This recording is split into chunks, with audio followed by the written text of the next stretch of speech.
All right, my people, we're going again. We're here and we're going to be talking about something very interesting in this episode.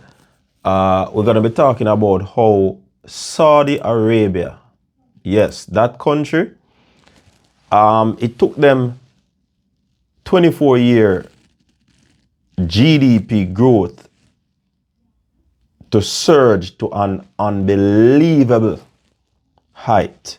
Yeah. And I'm also going to show you or read some of the comments that persons are actually, saying about Saudi Arabia and this tremendous feat that they would have achieved. Yeah. All right. So in 2000, they were like 0.19 trillion in GDP, right? That's what they were in 2000.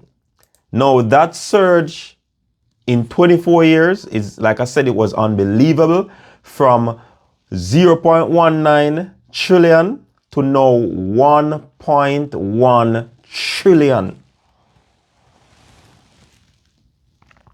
That is awesome. That is tremendous. That is tremendous. That is incredible. And the surge actually in GDP is indicative of deep economic transformation from them that has seen increased investments, of course, infrastructure development, and a shift towards a more diversified economic model.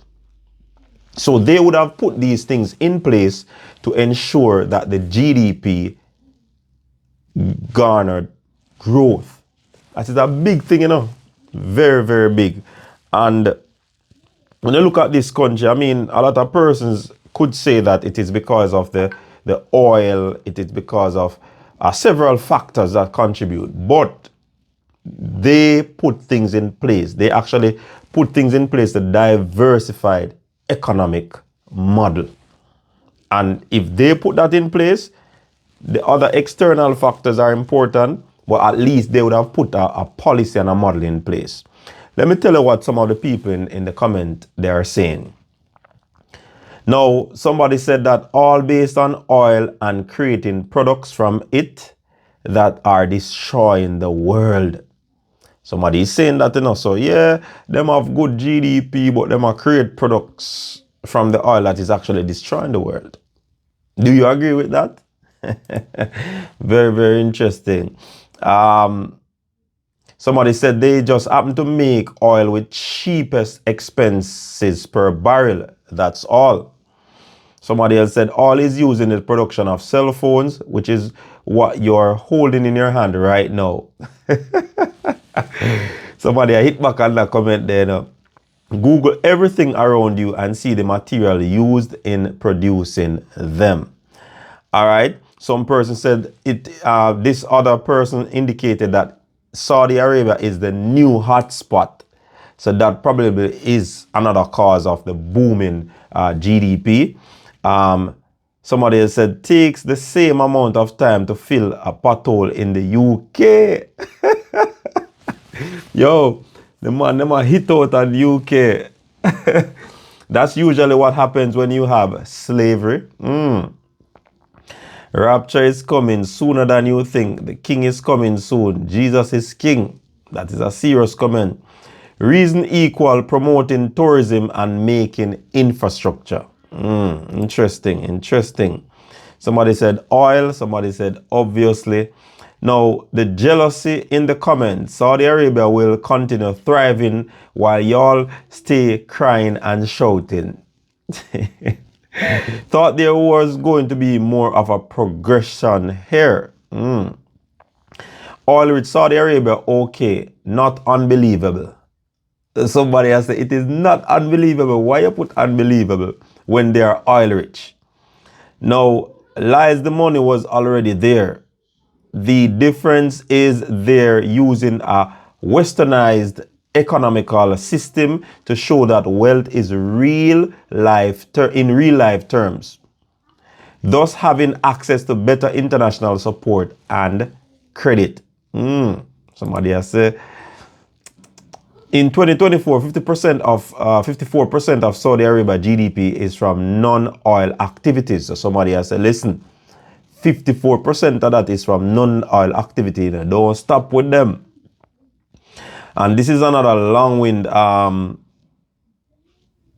comment. Diversified portfolio spanning from investment which came from oil. Saudi is now spending billions investing in its nation via sporting activities, westernizing its laws, allowing women rights that they had not had for hundreds of years, etc. Just to keep it simple, there's a reason Elon Musk Tesla is worth 10x Audi, but sells less than a third of the vehicles Audi does. Modern problems need modern solutions. When you realize that solution is you can in 24 years 5x your nation. Well, I think they did great. They stand in 2016. Remember that they will host 2030 Expo and 2034 World Cup, and they will host the Winter Asian Games in 2029. Imagine that. Obviously they need more time to release their oil dependence, but we can't blame them. The country was literally built and run on by oil, and they can't just throw it away in 9 years. But it's good that they are trying their best. They must have invested in so many miraculous things to be so wealthy. It's not unbelievable at all. The entire world, even China, is doing it way better than the US, but at least they are winning the propaganda war on social media. There you have it.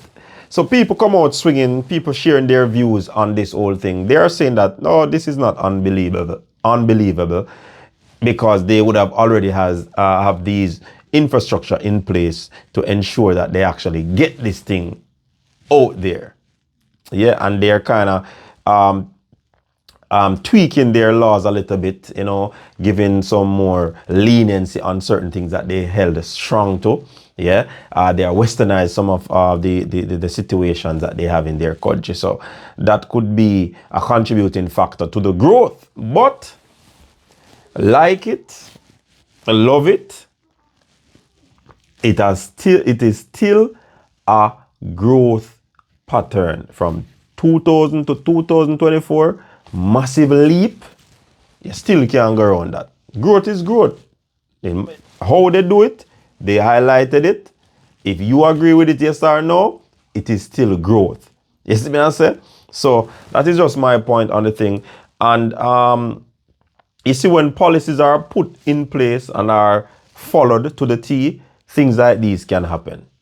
And if more country can, you know, put their resources together and, you know, ensure that things are, you know, put together in such a way where the citizens of the country are, what do you call it now, buy into whatever policies they put in place, then of course other countries can soar to the heights, isn't it?